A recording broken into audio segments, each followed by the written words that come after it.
the usual locus of control. Usually Galio presses W, puffs out his chest, spreads his wings, and then the other tank support is like, how do I interact with this? Yeah. But you just throw down that R, and Galio can't do anything to peel for that. Doesn't have the resist on the ultimate as well anymore, and just has strong laning options. Does the Nautilus, and then Vayne against Sivir, chase down potential, 1v1 potential. So the 2v2 here they kind of walked into is going to be punishing. Yorick Mori really went out the meta when it got the first nerf towards the end of summer season. Nerfed Yorick versus nerfed Jace. What it all looks like now is going to be interesting to take a step back and appreciate. Yeah, which one of these handicapped top laners is going to be able to do it better is, I guess, the question. But whenever you've got the nameplates on and one of them reads Keen, it can be very, very difficult not to just side with him. And when you've got a lane bully like Jace that he's been so good on in the past, is taking off a few damage from that Q actually going to stop him from just running over the top? See where the sword can answer back, because he would have a little bit more confidence in this matchup after how Game 1 went, given the fact that he did manage to get that solo kill, even though it was just because Keen was caught napping. What does it all mean on the side of Griffin? They've pulled off grass at this before with picks we don't see coming. Freecs not that far away in game number 1. Let's see if they can just go up that extra level in game 2.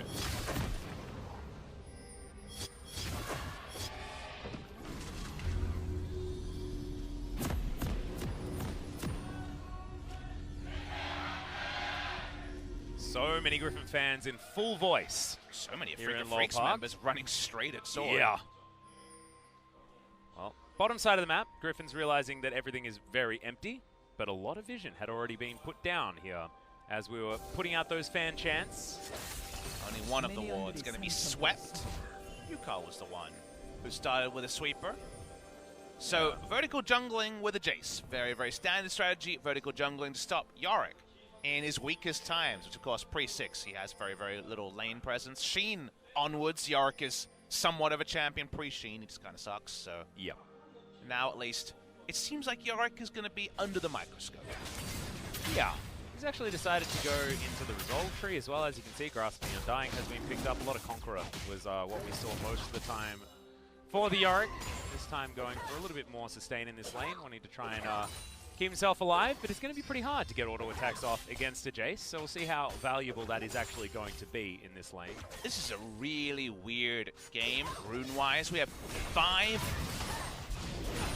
Resolve Tree Aftershocks, wow, and then the 6th Resolve Tree is going to be the Grasp coming through from the Yorick. So 5 Aftershocks, Rise and the Silas, both of which have moved away from Aftershock, both took Aftershock this game. You can see Dread actually brute forcing the Sejuani out of his jungle. This will be a 3-buff most likely, and possibly could actually go down before the Rift Scuttlers actually get onto the Rift.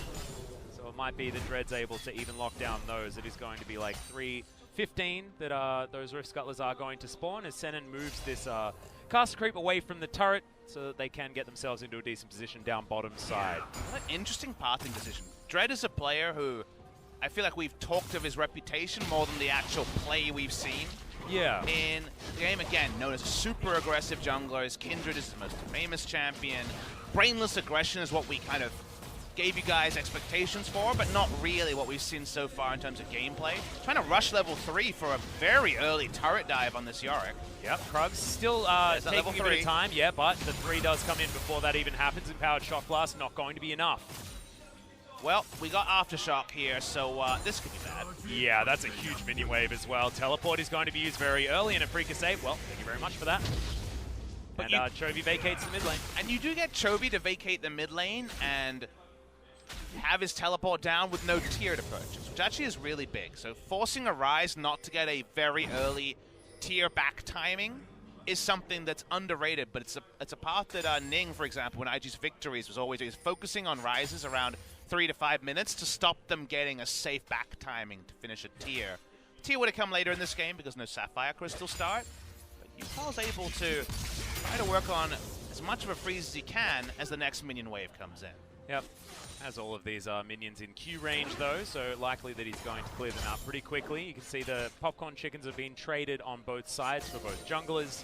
Tarzan took away Dreads, and Dread is going to take away Tarzan. And now it looks like a mid lane gank could be in as the abscond does land, but a little bit late for Dread to turn up in time to actually connect with anything. A lot of aggression, not too much as far as a result just yet in this game. You can feel how tense it is. 500 gold is going to be the lead here for the Afreeca Freecs as Tarzan thinking about heading back as the wave is finally pushing forward on the Afreeca side. Cancels the back, and we'll see whether Tarzan can actually get any headway. Aiming in a little bit of trouble. Watching Tarzan is just, at the moment, waiting to see what happens in lane. Remember, like 20 damage. A little bit too long as there's the ward. Yep. There's the flash in from Lehens. They're going to go for Senin first, who doesn't quite get the Justice Punch. Few summoner spells, but not enough else. As UCal has to flash. Rune Prison under a turret is a real dangerous thing to deal with. Flash is something I want to talk about, Atlas, because you might wonder, why Yorick? Why now? Why bring him back? Well, if Jace does less damage and gets less turret plays, he can't shove you out of lane. Remember what happens in Yorick versus range top laner matchups. We saw Karma as one of those big counter picks into Yorick to poke him down. If Karma flashes, well, gets hit in the cage, and the baby cage dies. And that's what's going to happen here for Jace. Not a lot of base stats, not as much damage. So there does come a time later where you have kill pressure on a Jace's Yorick. Yeah, Sword actually doesn't have a whole lot of vision around this area, as Blast Cone is now available for Tarzan if he wants to get over here. Gets into the Krug camp, and no Arctic Assault is actually going to land. Winston Wrath come down as the Smite is used to give Dread some health back, but the Aftershock just does so much work. Flash isn't going to be used, but Safeguard is enough. And Dread just plays with the piggy for a little while and then gets away with it. Yeah, but he's caught with his hand in the cookie jar. Clearly. Whoa. They forced out of base. Yep, Glacial Prison goes wide. I believe that was UCAS. It was. Tarzan is level 4, so he had to flash away. That was very confusing coming into that situation and seeing it with that trajectory, but what happens? I'll admit, a lot of people have talked about how the complexity of new champion releases, like Sylas and Yuumi, is kind of adding to the complexity of the game. Complexity of play-by-play with champions like that also very high. Yeah. I'm not going to lie to you. My job feels like it has leveled up. I'm ready to see you cast some Yuumi. It's not going to be today. Probably not going to be for a while. Champion is pretty busted. See whether I say the name of the champion or whether I say the name of her W. That's going to be the fun minigame. She doesn't have the awesome spell names for casters. Slicing Maelstrom, you know, those words that really sound great when you shout them. The final chapter. See whether I'm actually talking about a mid lane item instead. It's going to be a fun one as well. Is it last chapter or final chapter? This feels like co-op farming at the moment. Yeah, well, Tarzan's actually could be in trouble here. As the big chicken is going to be what Dread decides to take away, but nope. Tarzan gets it with the Smite. Now Chovy in potential trouble. Senin moving on up. Only level 6. No depth charge available. As Dread once again with the drive-by steals away some experience from that cannon creep. I'm just loving seeing Dread actually live up to that moniker. His aggression and his just doggedness of like, I'm taking all your Krugs, I'm taking red buff while you're farming Raptors, now I'm taking your blue buff. And now UCal's taking their ultimates as well, as the heroic entrance is going to be available. I actually really like that when UCal's cheating towards the bottom side of the map, because heroic entrance on top of a ultimated up Vayne who can tumble around and make herself invisible means that you can deliver a Galio into some pretty interesting places without your opponent really knowing the potential location. And as long as Keen is flash up, I think you can do that every time. There's no threat of Sword solo killing him at this point in the game. Yep. Right now he's 11 CS in the lead as well. Dread's going to be looking for a Cloud Drake as Lehens gets himself a taunt. It's going to be onto the Nautilus, who doesn't have the Aftershock proc just yet, as Condemn has to be used. Lehens out of the way. Didn't want to use that one on Viper, of course, because there is a spell shield available. Senin does need to be very careful. So many different ways this game can go. I'm fascinated to see where this game goes past the mid-game and onwards. Thinking of 5v5s, you say Sivir auto-attack crit's going to cut through. Pretty squishy lineup on the side of Afreeca, but Vayne also. One QSS, actually quite a lot of value here. The amount that you can condemn QSS and then take over, he doesn't even need a QSS, he has to cleanse as the summoner spell. There's a lot of outplay for aiming to try to win a fight, and also a lot of inevitability about the Sivir team fights. So who takes the late game, I think, is up for debate. Yeah, I think so too. Especially when you've got two of the most contentious late game carries in the AD carry position. Vayne and Siva, very different late game win conditions, but definitely late game win conditions there. The thing that I find really interesting is the fact that UCAL is once again winning this mid lane matchup by a large margin, over 20 CS lead one more time, as it has been Dread, you know, making those drive-by plays, adding the extra pressure. But it's really good to see from an Afreeca perspective, UCAL actually show why he was picked up from KT roster. He was such a prodigy on that team, helping Score get to his first title in the LCK. For some reason, every time I see this Jace skin, it's invisible, which I assume is a bug, but I don't know. It shows it'll be a spectator bug. Yeah, it's a little bit weird. It's the first time I'm seeing it, actually, since in the LCK anyway. Continue to push up and contest, and again, a little like you were kind of alluding to, the CS lead partly is because the battle warding has been so immense by Dread. He's been in the Sejuani's face to the point where Sejuani was never there to relieve pressure, so credit to Afreeca for generating that CS lead. Jumping up in again. Yeah, looking for the abscond as Sennen is just going to run in from UCAL's side. He wants himself cannon creep and gets it. He's now sword with the Maiden up towards the top side, is losing out by a lot. Baby Cage not going to work. Flashes into it as Dread's looking for the Q. Doesn't actually need it. Kick Flash is going to land. Q's going to be their first blood. Comes in and heroic entrance is going to be way too late. That was the execution they were looking for. Has to flash though, so Keen may be susceptible in the future. For now though, kill goes the way of Afreeca. First kill of the game at 10 minutes, and Rift Herald just after 10 is a ripe reward. Absolutely. And we'll see whether that's actually going to go towards the top side. Putting the Rift Herald into the Jace lane is such a popular tactic. One of the first turret plate does go down as all of these minions are just going to go wanting. Sword, he's going to fall further and further behind than just that kill is going to matter. This is really, really scary for Griffin fans. 2,000 gold, going to be the lead for the Afreeca Freecs as Shelly goes down without contest. Very visibly, that turret plate was not picked up. No one was local to that one. We're going to see the replay of what happened. I think it's just a case that Keen got all the incremental damage down as Dread is coming in. This is great synergy between players. Flashed in for the hammer hit. That's the only CC that got down.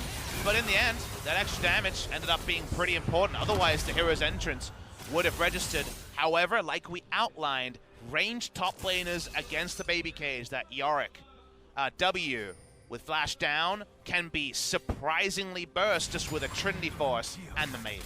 Yeah. We'll see whether King can actually utilize the hypercharge. Of course, Jace is very good at getting off a lot of auto attacks in a short period of time. Yeah, we're looking for a one more time teleport. He's going to come down to make sure that Sword dies. Dread's in the Baby Cage, but he gets out so easily with the resonating strike, and that's going to resonate throughout Griffin as well. As Shelly comes down, and they're going to lose a turret. It's time to give everyone a lot of gold. Let's see if Dread sticks around for the turret plates and whether he shares it or if it's going OP. Ain't no way, Papa Smithy. Boom shakalaka. There's a nice little bit of gold. And the turret's dead. Yorick Mori, we were very curious to see this, trying to play against the Jace. The weak side, Chovy with Aftershock has had to be defensive. He's behind. Now the Yorick's way behind. How about bot lane? Yep, good knock up there onto Lehens, who's taking a lot of damage. Great stopwatch comes down from Sennen as Tarzan was stunned. We're looking for a stun into the wall, but it's not going to get there. Flash forward from aiming. Not quite the calculation, though, as he can't get over that wall to get that extra auto attack damage. Inner turret's going to go down, as Shelly might even get a charge on the inhibitor turret as Sword comes back in, but no, it's going to be the jungle of Griffin that are going to get eradicated in 30 seconds until the first relevant Drake of this game. And that's why they don't go for 1,000-odd damage charge onto the inhibitor turret, because if they do, they'd be out of position to fight for the Infernal Drake, which is spawning shortly. Any other Drake, maybe you go for it. Here's the chase downs we were talking about. It sucks to lane against a Vayne as Siv. Yeah. And you might be thinking, we both have a completed item, things are great, but you just can't stand there and get auto attacks against the Vayne. You can spell shield whatever you like, you ain't spell shielding anything that's going to stop the damage. As Chovy gets slowed, Dredge line would have been good if it went through terrain. Be a pretty broken ability, wouldn't it, Atlas, if you could do the Blitzcrank mechanic there. Remember, lots of summoners are down. It's another reason why Afreeca ran straight at Infernal, is that no one's really primed to face it, especially from Afreeca. They need to be there first if Vayne's going to be using her flash to miss out on a kill on the enemy support. Yeah, aiming, that was a bit of a whoopsie utilizing that summon spell, but I like the aggression. I can understand. I Later King off cooldown now as well. And if you think about it, they went top, they got 2 turrets, they went to Infernal, they got that one. Afreeca's smashing and grabbing in this game, and feels like we're far away from a Viper team fight that could change our tune. The thing that's cool for Griffin fans is the fact that our Sword is actually ahead in farm. It hasn't been about the Jace smashing the farm numbers. He is going to pull back ahead here now that he picks up these minions, but it means that Sword isn't massively in the hole. And while ahead is obviously not that emblematic of what we see, it is also, he's on time towards his first item, because Trinity Force Yorick is such a different thing to deal with than working towards that first item. Again, Yorick can do a surprising amount of burst damage onto a champion with no base stats to speak of, like the Jace. So that's coming soon, and keeping up in farm is kind of the minimum standard for Yorick to be relevant this game. And you can see that Dread understands that completely. He has been focusing on this top side so much more than we saw in game number 1. Back is going to come in. I believe that means Trinity Force is very close. Yeah, 300 odd gold until he finishes that one off. Stinger is now complete. And Yorick is very close to being that split push threat. Bit of a sad back timing. That was while my ward got cleared out. I got nowhere to walk, so I have to back anyway. So it doesn't feel good to... Still gets an extra 10% exactly. CDR, so it feels good. You get stuff, but you don't get what you really wanted. Yeah. Building towards it, though, you know, it's sometimes you can talk about it being the journey. If you want a steak dinner and you get bulgogi, it's not a disaster, but it's not what you want. Yep, that's true. That's true. And if you've got your heart set on having a steak dinner, bulgogi doesn't necessarily work. However, if you've got your heart set on bulgogi, I would want a steak dinner. No. In fact, had it last night. Not a steak dinner, bulgogi. It was delicious. Absolutely fantastic. We had a good solid passage of 20 seconds with bulgogi said 900 times. I know, but it's a fun word to say. It is. Well, speaking of fun things to say, Dread hopping over a wall to make an aggressive play is one of them, but isn't able to land the Q. Where are we at? It's about a 3,000 gold lead. 16 minutes into the game. Freecs. Good call. Good call. We've got Black Cleaver first item completion onto the Jace. It's not against a true tank, so it's not like he's building this against a Maokai. But it does mean that he shreds people, and if you set him up, Amy's going to hit a home run. So yeah, some nice synergy in the grouping Jace, more so than we're perhaps used to. In fact, if you had to ask me who's the grouping top laner, I'd choose Jace. Absolutely. I don't think you'd want Yorick to be grouping with you at all, as Trophy's in a whole host of trouble. Aftershock does come in, and that's when they disengage. Understanding it's going to take a lot of damage taken down through the passive shields as well. Maiden's going to bite the dust. Julia, no! And I'm actually taking a step back and saying, usually, I don't know about the Black Cleaver, but triple Aftershock? Black Cleaver value pretty high on this Jace in a team fight. I don't think Griffin got the memo that Aftershock was nerfed. Like, no. Aftershock isn't as good late, and it never does as much damage. It's still really good to take lane trades you probably shouldn't have. Yeah, okay.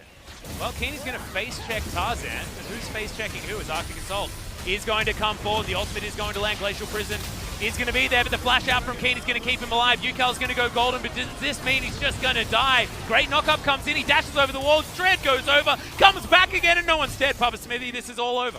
The musical chairs were insane. Everyone went in and out. What's going on in this game? So much they mobility. like their fast food, Papa Smithy. It's in and out Apparently all day long as the Freecs now trying to deal with this minion wave heading towards the outer turret. It's another one of those stories where 80 carry on the bottom side of the map belongs to the blue side, and that means Afreeca theoretically get more out of it. It also means that Vayne is getting solo turret gold as well. Maybe not plates, but solo gold anyway. Gonna watch the replay, a true face check. Level 2 level lead, but doesn't matter. And then I used the reference yesterday, but I'll use it again. 3-card Monty is the game where they put down the ball, they put 3 cups on the table, where's that ball at? This is literally 3-card Monty. They're going in and out. You're like, all right, you're trying to follow that. The kill's here. No, it's there. No, it's there. No, they're out. Never mind. I was waiting for Yukal to die, Keen to die, and Dread to die, and none of them died. It was very confusing as a play-by-play. Often we're focusing on where them kills are going to come from, but weren't any. It's the LCK. We ain't got no kills to show you about. It's not about kills. Unless the Afreeca Freecs, they've got 2 on the board right now. Is 3,000 gold and a half is going to be their lead as we move ever so much closer towards Baron being spawned. Dread was thinking about going for some sort of kick flash play, but holds on to both of those cooldowns. I wonder if aiming... Is that going to be Wit's End? I don't know. I'm thinking about it because Rageblade second doesn't feel anywhere near as good on Vayne anymore. She can't even pretend that the magic pen is relevant because she doesn't know magic damage. Yeah. Now you could go Wit's End into the to get the double synergy. And then actually get the double synergy. We'll wait and see. I'm not 100% sure what way aiming is going here. We'll have to wait and see. All right, well, third Drake for Afreeca Freecs is now being started up. I believe Dread is going to be able to deal with that by himself. And there is no way that Griffin can actually make their way towards the pit. The back is going to come in here from Senate. He goes home to buy some more control wards and get himself some items. As UCal is on split push duty, 1-3-1 is going to be the aim of the game here for the Afreeca Freecs, as Silas and the Jace inside lane sounds like pretty good stuff here for this squad. And I wonder what will be the first thing to warp the game state we're seeing of kind of people just pushing minions down long lanes. That's all we're really seeing at the moment, apart from Drake stacking being a freebie. And when do you get to the point where the AoE damage from a Sivir means that Afreeca in straight-up team fights is just not going to be able to get anything done? Yes, Vayne works very well in the late game, but it's more in chaotic fights where things are a little bit more spread out and you can get that single target damage. Whereas Viper, if he's able to free auto with some ricochets, Afreeca's going to die real fast. And our analysis in games when it comes to scaling is often when it gets to the point X. And actually the pointy end of this game is actually probably Yorick winning the split war against Jace and Sivir winning the teamfight war against Vayne. So it does feel like more inevitability on the side of Griffin than the side of Afreeca, but when you throw in Silas Vayne, you never know for sure. And I think it's all about who can actually get the game state to where they want it as well. Who can actually dictate the pace, dictate the flow, and decide where this game is going to be won or lost. Right now, I'm not entirely sure who's actually got that control this time. 2 items, I think we have to give it to Afreeca, and that's 1 more item purchase for them. So I feel like they're really close to their strongest point in the game, and at least their pressure has been consistent. If you got the earlier spikes, get the early map pressure. Yep. Griffin have been in situations like this before. At the moment, it's close to 4,000 gold behind. They've won from larger deficits, and they do have a lot of tools as we move into the later stages of this game. Boomerang Blade not able to actually hurt aiming too much whatsoever, as it's Phantom Dancer that's going to go alongside the Essence Reaver. Viper still needing an Infinity Edge to do some real damage. Very defensive Zeal choice. You don't see Phantom Dancer too often. Well, Chovy going to be fighting against UCal here. Abscond is going to land beautifully as the Realm Warp is going to come in. UCal immediately follows with a Realm Warp of his own. Can land the stun there as well, as we've got some good shields. Chovy surviving for a very long time. Flash forward from aiming. That's going to seal the deal. And Afreeca Freecs do manage to find it. It takes a long time as now they're trying to stop this push in the mid lane. Viper with some auto attack damage onto this outer turret could be able to get it done. But no, not going to bite off more than they can chew. Big investment just to kill Chovy. They don't get his flash. Here's a TP. Yeah, Afreeca looking for another one. It seems like they're everywhere on this map as UCal turns up to try and take down the Yorick. The flash comes in, but meanwhile Griffin are looking for Dread. They should be able to get him as Senin flashes. He's a hero! The new support for the Afreeca Freecs survives, and Dread is going to do so as well. Afreeca's making this work. They're going for more. Yep, top side of the map, Sword did die in amongst all of that as UCal finds himself a glacial prison. Afreeca Freecs are making this look easy. I mean, it's a high degree of difficulty, but mechanical talent was never a query on Afreeca. They're putting it together, though. Game 1, they weren't that far off. Game 2, they're in the lead. Feel the Sejuani ultimate. Sivir, obviously, going to be able to walk up more than most AD carries. They don't lose their mid lane outer turret. And Baron buff is on the rift.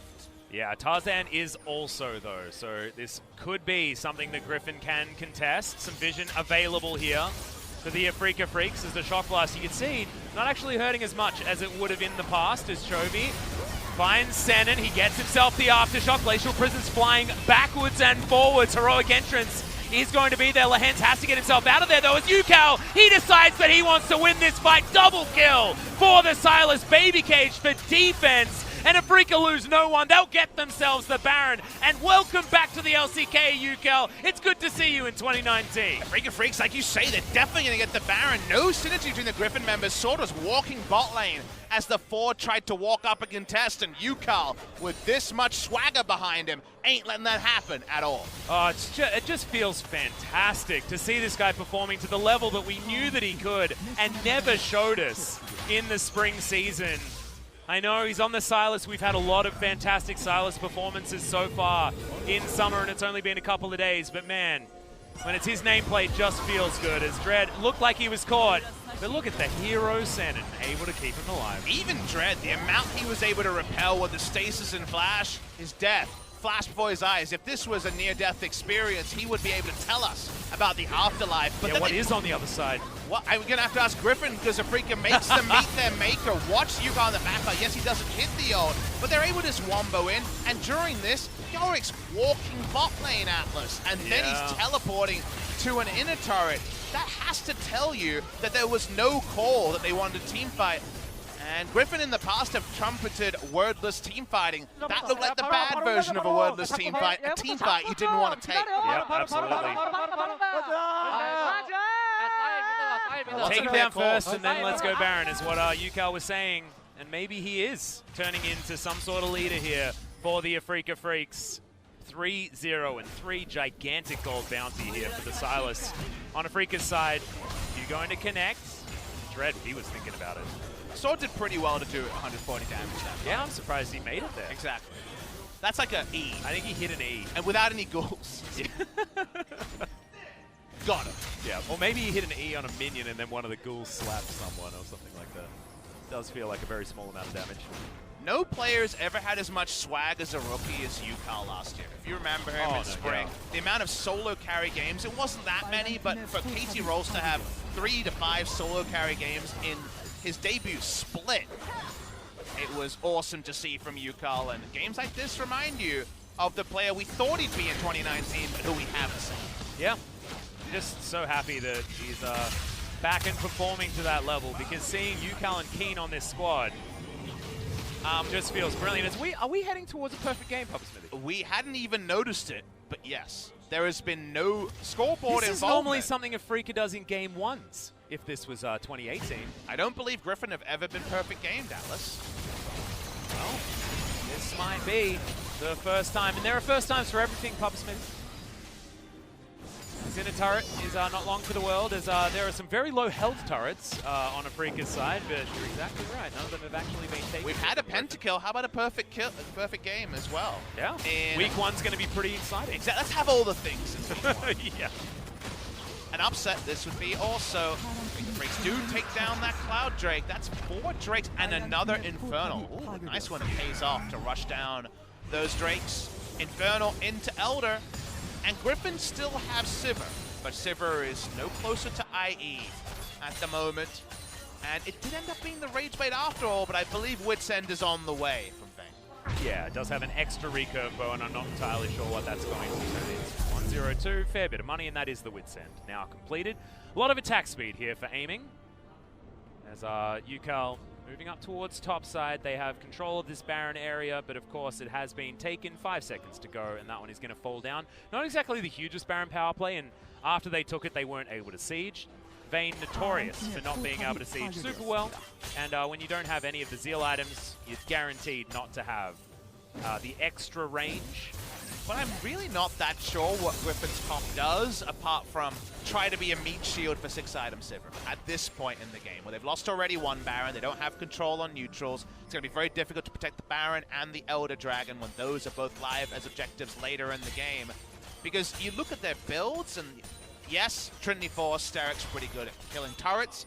Probably not going to have that much time where you can overextend, no map control. A Split Pusher doesn't do that much. Infinity Edge is done, but again, there's no guarantees it's going to pay off. There's not a lot of armor on the side of Afreeca, but for now at least, there's a hell of a lot of damage. Oh, hell yeah. You can see Yukal, he's got a real cool hat. The Luden's Echo, as well as the Rabadon's Death Cap and Azonya's to make sure that he never actually dies. This is a really nice control wall, though. You can see Sentence is going to get obliterated sword. Grabs that kill as Yukal would just be the prime target. He goes into his Zonyas. The Maiden is here as Dred's looking for a Yukal. He gets himself out. Realm Warp to get over the wall as now it's only Chovy that gets in. Yukal's huge shield comes in as a heroic entrance. He's going to get the knock up. Can they kill Yukal is the question. The answer is yes, but their health bars are so low. Kill everyone. It is going to be one. Aiming doesn't find it as Viper stops him. The base is getting obliterated. Keen wants to win the game by himself, but Griffin do get themselves a team fight, and Keen can't take down the Nexus. A 4v5 to be true, and almost, I say almost, Aiming was able to clean it up. Keen gets one Nexus turret, can't end the game. So much happens. What does it mean? We'll have to wait till after the replay to fully understand. So we watched the replay, and this is a 5v3 to start off the fight, because Jace ain't coming, but the amount of juggling of aggro. First the kick here, immaculate, and then the stasis to stop the immediate Sejuani damage. So many people almost die to begin the fight, and then when aiming gets his rage bait hot, when he gets his damage hand hot, it looks like he could just kill everyone. And Tarzan navigated this fight, so to keep some people alive in this fight was just absolutely ridiculous. I'm not sure how Tarzan managed to navigate that situation. If you are TP Chase, what are you doing? Is what he just said. Come on, Chase, what are you doing? I guess there was a disagreement on whether to TP or not. Would you say their shot calling problems are solved, Atlas? Well, I don't know. I feel like he got a Nexus turret. If I was Kane, I'd be defending myself right now. Whether you win or lose, not good or bad shot calling. It's not a pass-fail. That was a fail. Yeah, that was definitely a fail. But a funny one, as aiming just decides to take a whole bunch of Baron's auto attacks. And we do have the bottom outer turret going down, so Griffin aren't going to get perfect game this time around as Dread, Sonic Wave just to scout, finds himself a Sejuani. This ended up being a very notable series. That's all I can say about it so far. Here's the hook. Yeah, Lehens does get himself the aftershock though, as Senin once again going down very, very low. Has to flash in order to get himself out as the Maiden. Julia doing so much work here for Griffin. Kane has to flash. Get himself out of the way. Empowered Shock Blast, not as scary, but still scary when you are facing down Kane. I think Griffin's going to lose Baron here. Yeah, they just decided they don't want to do anything about it. It's very hard for them to approach with ults down, but it's obviously going to go down very, very quickly. This is Griffin saying that we want one final opportunity to team fight. We're not going to do it around a Baron pit. It's one of those things where you look at what's down and you could have tried launching down a Realm Warp, but there's a huge line of control wards they couldn't face check. You understand why it happened, but you can't help but your first thought to be, why not contest it, right? That's how it always goes. Well, I'm just really excited about the prospect for Game 3. Is what is going to happen. Already it's been extraordinarily eventful. I feel like if I threw out 10 predictions for this series, I would be 0 for 10 so far. Yeah, I'd be really, really wrong. Really wrong. But happy to be. The fact that Sword is the one that solo killed Keen, and Yukal has dominated Chovy in lane every game so far, is just a weird thing. Galio has a Zonius. He does, and Viper has a Bloodthirster. That part, I can understand. It's Lehens, dude. Are you really surprised? I assume it's to W flash and then Zonias and then be able to keep going. And yes, we already talked about how over 100 AP, the extra put a bit damage of on the W. You think about what it could have been, and you wonder if those items change the game. Maybe not. Okay, Sword, on the hunt is going to be there. As Yukal, he's looking for Sword. He has to go into his Sterix Gauge, but he's dead. That is the Yorick just caught out of position on the hunt. Does mean that the chase is so easy for this Sylas. Really clear why Yorick was alone in what you would say is more an Afreeca jungle than the Griffin jungle. Afreeca still have that Baron buff, remember, so they push up and the base is going to be broken in a second spot. Yeah, still got a minute and a half on that Baron buff as well, even more time than that as Inhibitor is going to be taken down. This Inhibitor turret in the mid lane, I don't feel like it's going to be here for very much longer as Afreeca just feels like they have way too much control, and Griffin, despite the fact that they do have that ever-dirty scaling word behind them in theory, just feel like the 6-item Sivir win condition isn't even a win condition this game. The final Inhibitor turret is going to be taken down effortlessly as Yukal is going to miss another one of these ultimates. That Justice Punch was a weird one, but was able to get him out of the way of the abscond. Yukal's doing just illegal damage, and Afreeca's saying, well, let's win the game. Remember, we still have not seen Sivir in a 5v5. Someone's already dead before.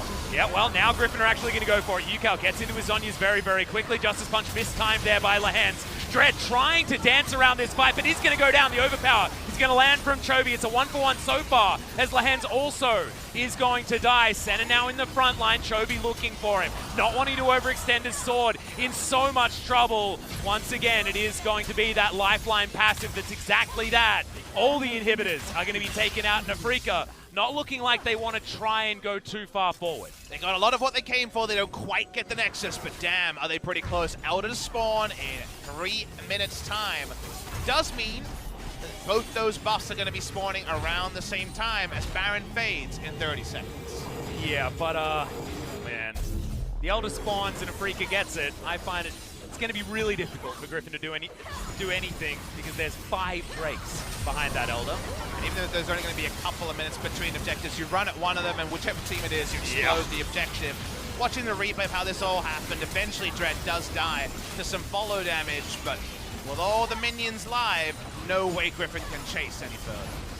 And Viper does have a lot of wave clear behind him here as well. You saw his positioning was actually pretty strong as a lot of the buttons had to be pressed defensively from the Afreeca Freecs to get out of the way of the members of Griffin that were further ahead. You can see Griffin are now just trying to group, and Chovy is the one in the side lane that has to pay the respect to Keen as soon as he shows his face. Now Afreeca, they've set themselves back up again, and it's only one Nexus turret between them in a game 3. Griffin will need to pull the trigger. They're good at it. They're good at making these decisive plays, but it has to be soon, and it has to be at a pretty huge deficit. Sword in trouble. Yukal just demanding the space of this enemy base so easily on this Sylas that he has such a huge lead on. On the Hunt is also going to be there if they do find their inroad. Q's not going to land. Fishing for these skills as the ultimate comes out from Tarzan. They go for it. Keen is going to immediately go into his stopwatch as Lehens gets his way forward. He has that. Zonya's Keen taken down to his GA. So much untargetability. His aiming finally gets turned on. Keen tries to escape and does so. The ricochets are tearing Afreeca apart, and once again they can't break through. Nobody dies. Another successful PvE with some light PvP thrown in as well. Viper continues to wave clear. He's probably not going to break that ultra record of Teddy's, but his CS per minute is off the chart. Yeah, see how many waves of Afreeca Freecs Griffin can survive in this gauntlet run. I feel like we're seeing Warcraft 3 re-released, and we've got those custom games as Hero Siege, as Afreeca Freecs are in fact those mobs piling in. Made the iOS joke many times, but you really would love to buy some extra power. Oh, if yeah. you're Griffin in this turret defense game. Where are those microtransactions? Yeah, need more microtransactions to Griffin because, yes, Viper can do a valiant effort of clearing, but there was actually autos. Aiming was getting in on a Nexus turret in a 5v5. He's Vayne. You can't siege on Vayne, and yet, with this much pressure, it's very hard to stop just random auto attacks taking down that final Nexus turret. Well, Keen is also in a position where he can go for a split push. Griffin is starting this fight as Yukal has to flash to get himself out of the way. The baby cage is there. Of course, Griffin can walk through it. And you saw Keen. I thought that he might have made a beeline towards that Nexus turret, understanding that it can be real backdoor potential right now. Yes, there has been some backdoor, but no minions to follow is kind of the reason that hasn't happened. The Elder is a freebie. And that's really for sure. Scary prospect. First Elder, not second Elder if you're keeping track at home, so it's more true damage, but it's not, of course, the bonkers buff the second one provides, and they actually just go Elder to Baron. Yeah, Afreeca, they're going to finish with their Drake aside, and they're going to move straight towards this Baron. So how do you stop this? You could try to contest, very unlikely to steal the Baron, or gank Brush Atlas. You cannot let these 5 members walk up to you to try to defend again. Well, all of the vision is there, but Griffin will make their way over. Lehens was trying to get his back to that wall and does manage to get that ward in, but ain't nothing they can do. Both of the big buffs go over to the Afreeca Freecs, and is this going to be enough to kill that last pesky Nexus turret and then 3 hit the Nexus? It should be almost impossible for the defense we saw just a couple minutes ago to exist to Elder and Baron around 37 minutes. Almost full power Baron. Yeah. Taps out at 40. Even though Sivir can do a valiant job defending, it takes more time when you're going through those super minions, and someone should find the way. So Griffin are going to have to find a way to rewrite, and with 3 inhibitors down, okay, 1 does respawn. The gank brush is what you really want to make it a 5v4, but what incentive do Afreeca have to ever go in a jungle? See how much longer they have. The Elder Drake is going to be still there for a minute, as Viper does have the Bloodthirster, so keeps himself alive through the harassment from Keen.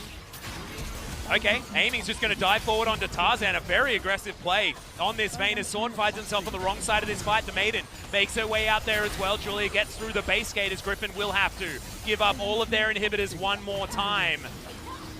Bottom inhibitor is going to come in as there's the heroic entrance. Dread trying to look for Sword, but Sword actually doing some damage against him here. Dread being frustrating as Senon is going to fall down. Griffin still with some life left in them. Realm Warp's going to come in, and they do have to say goodbye to Sword. He was on the wrong side anyway, and Afreeca did get the collapse. So 4 versus 4 as Afreeca are now looking for more. The Baron is still there. The Elder Drake's still there for another 25 seconds.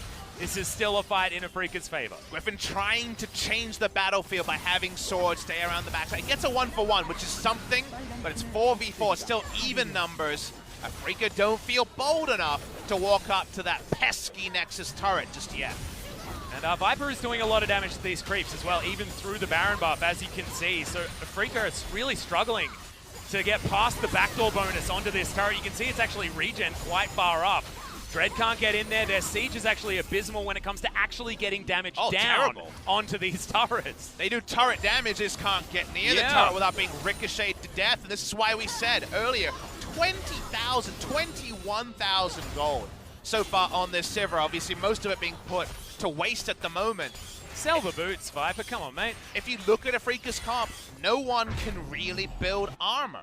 That's the problem, is that, yes, single damage type comp, so when there's only one threat, you can theoretically build the stat against it. They've got some armor all over the place, but there's no tanks like in the old days. There's no Mundo to run at Sivir and ignore her. Just trying to work out how Afreeca actually get through here. I feel like they just need to, all 5 of them, run towards that Nexus turret and right-click it. Because can Griffin actually kill them before they kill their Nexus turret and Nexus? Maybe Yukal should poke his head in and steal the Maiden. Because the Maiden would actually be a pretty big health siege tool. There we go. I feel like the Maiden is what you want to do, right? Because it scales with AP now. Yeah. All right. Well, we got a teleport coming in towards the top side on the hunt. Now they're looking for Senin one more time. Ultimate's going to go wide there as Senin.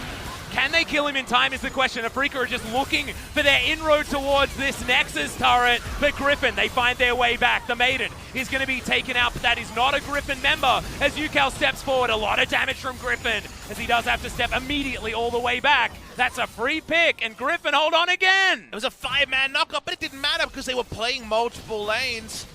Oh boy, if Afreeca lose this one. That's a tilter. It's a 2-0 loss. That's a pretty simple thing. That's an interrupt on the back there by Tarzan.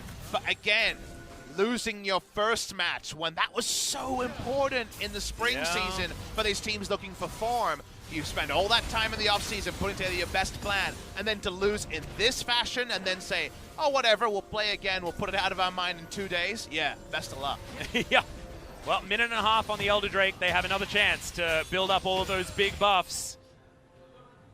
But it's getting comical at this point. If you can't conclude a game after the gigantic lead. They were heading towards a perfect game at 30 minutes in. We're now at 42. And it's still a gigantic lead, but not in the gold. The game is thoroughly imperfect, Atlas. I would agree with you on that one. Thoroughly imperfect, I think, is a little bit of an understatement, but certainly entertaining. Now, the second Elder Drake that was introduced to stop 94 minutes the Dream is kind of an idiot's guide to closing a game. It's a very idiot-proof way to end the game. The problem was, if you guys weren't watching a couple of years ago, the game could just go forever because you didn't actually need to stop the Elder going down or the late-game Barons going down because the stats didn't scale enough to make it worth leaving the base. That's why Teddy hit a bajillion CS. But well, here we go. Okay, Griffin, they have started to play themselves immediately. Yukal is going to go into his Zhonya's. The fight is starting to be won, though, from Griffin as Tarzan soaked so much damage. They get yet another pick, and this time it is onto the Silas. Lahen's trying to get out. His Zhonya's is now being used. Baby Cage comes forward, but it is going to be the kill going down. It's only the Galio, as it is the Vayne that picks that one up. Immediate flash to get Dread out of trouble. Aiming gets out as well. As Griffin, they move back towards their Nexus, and Afreeca, they limp towards this Elder Drake that doesn't stand a chance against their damage. And you make picks like this because if you put out this equation, Atlas, 3 waves of double, triple, quadra cannon pushing into the base and just playing 3 lanes, it's so hard to defend, right? But if you get a pick and disrupt that, they get to go back and relieve pressure and clear out minion waves and keep that last Nexus turret alive. So they're looking for any pick they can get. They know their damage is outrageous, and yet it's another damn 1-for-1. Yeah. You'll have to admit that the Griffin one that they managed to pick off was a much more important one. But still, all right. Now it is literally the idiot-proof option. It is 40-plus minute max stat Baron double Elder Drake. Yeah. Now you either have to be 700,000 IQ or 70 IQ to influence how this game should go. This should be a straightforward finish. They've got everything. Right. Well, let's see how Griffin manages to win this one, or manages to stop this one. As UCal has respawned, he's got 6 items, as does everyone. On the side of the Afreeca Freecs, it's just one Cheeky Warden's Mail there for Dread, and control ward slots still being picked up for Senin, but you got Tarzan with 3 items, and Chovy still finishing off his sword, wanting to piece together his Spirit Visage. The items are certainly well and truly in Afreeca's favor. All of the buffs in Afreeca's favor. Holy. That's a lot of damage. 907 AP. Now, I really wish they would have stolen the Maiden at some point. Yep. Otherwise, not really the best ults to steal when it comes to damage, are they? Nope. It's mostly Silas doing it the hard way. Are Griffin just going to pull the trigger ASAP? Yes, they are. The On the Hunt has been put down. Senin's the one that's being caught out. The taunt is pretty decent, but Senin makes it to relative safety. Chovy is going to go into stasis there as well. The Maiden finally makes her way into this fight in order to die by the looks of things. Griffin don't lose it. He won the Black Ward from aiming. Chovy is going to go down. It's 2 kills immediately, and someone pressed the button to block on the Justice Punch. Should be the final nail in this coffin, as Griffin are looking to be forced towards a Game 3 that they desperately didn't want. They held on for so long. The final Nexus turret held on for so long, but they will be aced in the end. The Nexus will go down. Sword doesn't die, but that's because the Nexus evaporated. They took